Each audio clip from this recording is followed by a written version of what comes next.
दोस्तों, एक सरकारी विद्यालय का जो कार्यवाहिक प्रधानाध्यापक है वह लड़कियों के साथ में छेड़छाड़ और अश्लील हरकतें करता था। लड़कियां इस चीज़ से परेशान थी, छात्राएं हैं वह का विरोध भी करती थी, लेकिन वह इन चीज़ों को दबाने की कोशिश करता था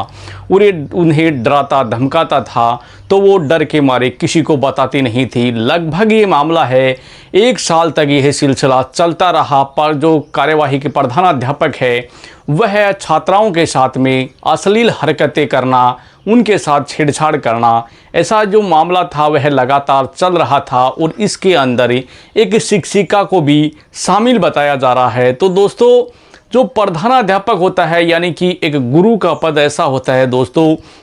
कि गुरु ही महान होता है, लेकिन वही अगर ऐसी हरकतें करे छात्राओं के साथ में तो बड़ी शर्मनाक बात है, यानी कि बड़ी शर्म की बात है दोस्तों कि एक गुरु ऐसी हरकतें करता है और वो भी एक 8वीं में पढ़ने वाली छात्राओं के साथ में। तो बड़ी शर्म की बात है दोस्तों। ऐसी जो कहानियां हैं, ऐसी जो घटनाएं हैं सामने आती है तो हृदय को झकझोर देती है, पैरों के नीचे से ज़मीन खिसक जाती है। तो दोस्तों, हर एक इंसान है वह टूट जाता है, क्योंकि जब ऐसी हरकतें एक गुरु करता है तो इससे बड़ी शर्म की बात क्या हो सकती है। तो दोस्तों,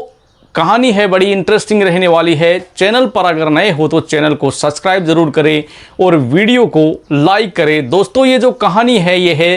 राजस्थान के दौसा ज़िले की है, जहां पर एक सरकारी विद्यालय के अंदर छात्राएं हैं वह पढ़ती हैं और छात्र भी पढ़ते हैं, यानी कि विद्यालय है वह अच्छे से चलता है और सरकारी विद्यालय था। और उसके अंदर एक कार्यवाही की जो प्रधानाध्यापक होता है, यानी वहाँ पर प्रधानाध्यापक का पद था वह खाली था और उसके पद पर कहते हैं कि किसी अध्यापक को है वह कार्यवाही के वहाँ प्रधानाध्यापक बनाया गया था, उसे चार्ज दिया गया था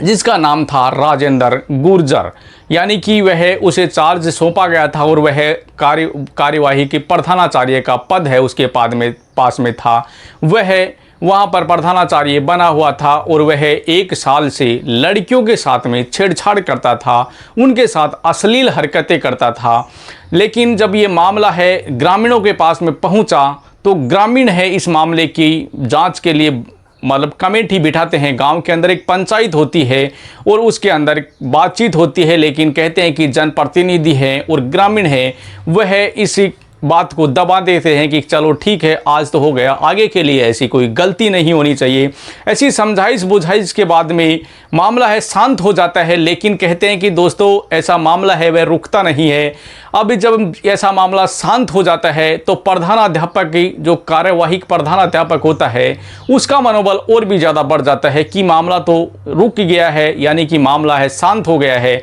हमारा क्या होने वाला है, उसका मनोबल और ज़्यादा बढ़ जाता है और वह लगातार लड़कियों के साथ में ऐसी हरकतें हैं वह करता रहता है, उनके साथ अश्लील हरकतें करता है, छेड़छाड़ करता है। लड़कियां इस चीज़ का विरोध करती है लेकिन वह नहीं मानता है। और उसके बाद में एक दिन ऐसा आता है दोस्तों कि बीते दिनों की ही बात है कि एक लड़की के साथ में छेड़छाड़ होती है और वह लड़की रोने लग जाती है। उसके साथ में वह प्रधानाध्यापक है वह अश्लील हरकतें करता है और वह लड़की है रोने लग जाती है और उसके बाद वह अपने छोटे भाई को अपने घर भेजती है और घर भेज करके उसे कहती है कि घर वालों को यह बात बताना कि वह एक प्रधानाध्यापक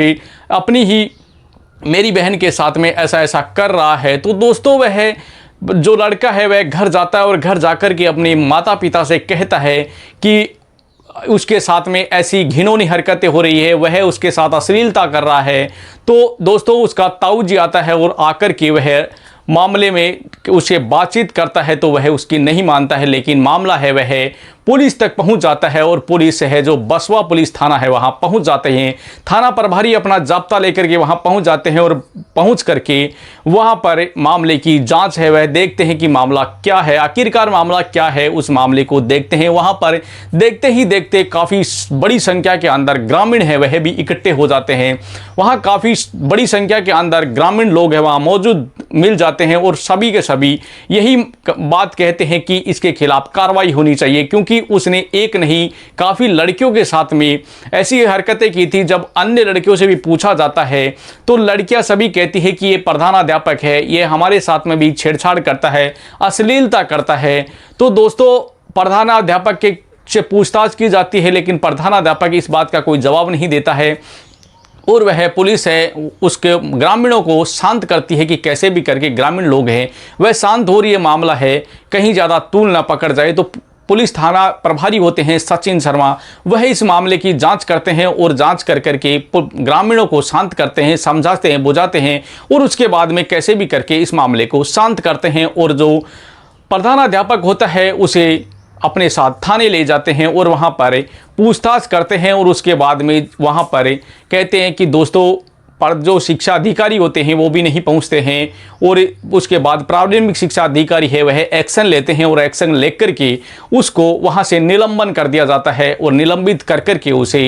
जो प्राथमिक शिक्षा अधिकारी कार्यालय होता है वहां पर उसे ट्रांसफ़र कर दिया जाता है, वहां पर उसे लगा दिया जाता है। लेकिन मामला है वह आगे जाता है और पुलिस है इस मामले की जांच करती है और इस जांच के अंदर एक शिक्षिका भी शामिल पाई जाती है। कहते हैं कि दोस्तों उस शिक्षिका के ऊपर भी आरोप लगाया गया था कि यह भी इसके साथ मिली हुई है, यह भी इसका सहयोग करती है और यह भी छात्राओं के साथ ऐसी अश्लील हरकतों के अंदर शामिल है। दोस्तों ऐसा प्रधानाध्यापक जिसे कार्यवाही पद दिया गया था, कार्यवाही का पद था उसके पास ही, वह वहां पर अध्यापक था, लेकिन वहां पर प्रधानाध्यापक का पद खाली होने के चलते उसे है वह कार्यवाही के प्रधानाध्यापक बनाया गया था और वही ऐसी अश्लील हरकतें करें। तो दोस्तों कहां पर ग्रामीण है अपनी छात्राओं को, अपनी बेटियों को पढ़ाएंगे, कहां पर ये विश्वास रहेगा। दोस्तों हर एक इंसान का विश्वास है वह टूट जाता है, क्योंकि जब एक गुरु ही ऐसी शर्मनाक हरकतें करता है तो हर एक ही माँ बाप है वह अपनी बेटी को नहीं पढ़ाना चाहता। तो दोस्तों ऐसे जो गुरु होते हैं उनको शर्म की बात है, डूब मरना चाहिए ऐसे लोगों को, क्योंकि ऐसे गुरु है वह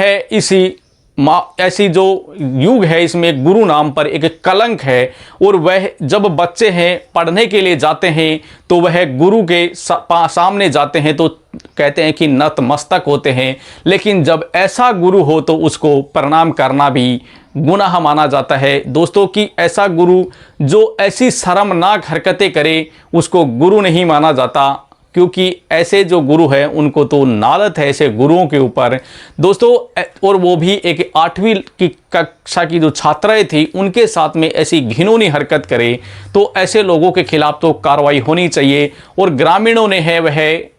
ताला यानी कि स्कूल के ताला लगा देते हैं और बाहर बैठ जाते हैं, धरना प्रदर्शन करते हैं, वहाँ पर कोई शिक्षा अधिकारी नहीं आते हैं और उसके बाद में वो कहते हैं कि प्रधानाध्यापक आता है और 2 व्याख्याताओं को लेकर आता है। वो पुलिस कहते हैं कि गेट के अंदर चला जाता है और जैसे ही वह गेट के अंदर एंटर होता है ग्रामीणों में गुस्सा है और ज़्यादा आक्रोश फैल जाता है, गांव के अंदर काफ़ी आक्रोश फैल जाता है। लेकिन कहते हैं कि दोस्तों इस मामले को समझा बुझा करके पुलिस अधिकारी है वह जो प्रधानाध्यापक होता है उसे अपने साथ ले जाते हैं और वहाँ पूछताछ करते हैं। फिलहाल इस मामले की जाँच चल रही है दोस्तों, और जैसे ही ये मामला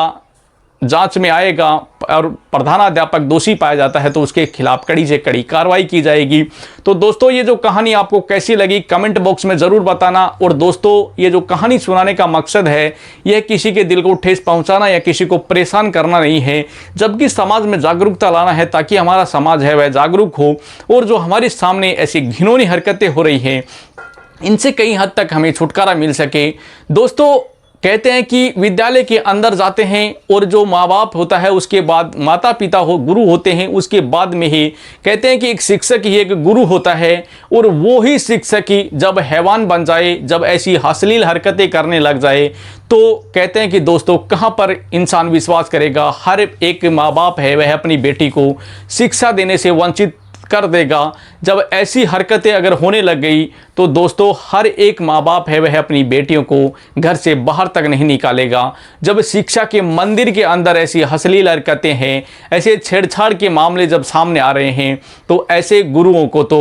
के खिलाफ तो कड़ी से कड़ी कार्रवाई होनी चाहिए। और ग्रामीणों ने भी ऐसा ही कहा कि इसी प्रधानाध्यापक के खिलाफ कड़ी कार्रवाई होनी चाहिए और इसको कड़ी से कड़ी सज़ा मिलनी चाहिए। और लेकिन दोस्तों, जो ये मामले हैं यह तो दिन प्रतिदिन बढ़ते ही जा रहे हैं, कभी कहाँ हो रहे हैं तो कभी कहाँ, रुकने का नाम नहीं ले रहे हैं। तो दोस्तों, इस मामले को अगर हमें रोकना है, हमें आसपास में हमारे ऐसी घटनाओं को हमें रोकना है, तो हमें सचेत रहना होगा, सजग रहना होगा और हमें एकजुट रहना होगा।